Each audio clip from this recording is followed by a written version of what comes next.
Today, we're going to look at the common errors in Excel. We'll look at the #div error, we'll look at the #NA error, and then the #name error. Let's jump right into it. All right, so we're going to start with the #div error.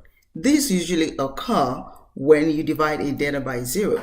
So we're going to run some calculations and then we see if we get the #div error. So we pull out the equal sign and we're going to divide 100 by 43 and then we enter. And then we copy all the way down. Now we have the #div error, and this is because we are dividing this value by 0, as you can see. How do we fix this? We are going to use the if error to remove this value and put whatever we want to show in these cells. So we go to the formula and put the if error in front of that formula. And then we add whatever value we want to show if we can find the corresponding output. So we're going to put 0.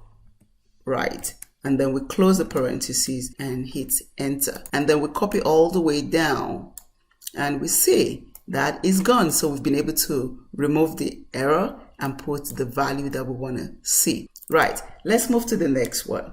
We're going to go to #NA error. This happens when Excel can't find the value you're looking for. We're going to use VLOOKUP to show this. So we're going to find Tara in this data set. Okay, so let's use the VLOOKUP. I'm going to pull out the equal sign and then I type VLOOKUP. I pull the formula, the VLOOKUP function, and what's the value we're trying to find? We're trying to find Tara. Put a comma. What's the table array? I pick the table array. I put a comma. What's the column index? That's going to be column 1 because that's where the data is. I put 1 and then I want exact match. I put 0 and I close the parentheses. Now we have the NA error. So what are we going to do to fix this? We're going to have to insert the value in the table array, right? So if I change any of this value, right? Let's say I change this to Tara and I hit enter. Now we can find the data. What if I don't want to change anything? I just put it in the table array. I put Tara in the table array and see what happens. So it's able to find Tara.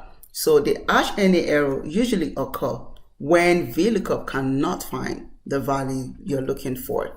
Now let's go to the #name error.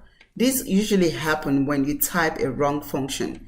Now I want to add all these items together and I'm going to use the add function instead of the sum function. So if I pull out the equal sign and I type add all of this together and then I close the parentheses and I hit enter key, I get this name error, the #name error. So how do I fix this? I just have to use the right function to get the right output. Let's go ahead and try that. So I'm going to take this add away and put sum instead. And then I hit the enter key and then I get the right output. So that's how to fix some of the errors that you come across in Excel. See you next time and bye.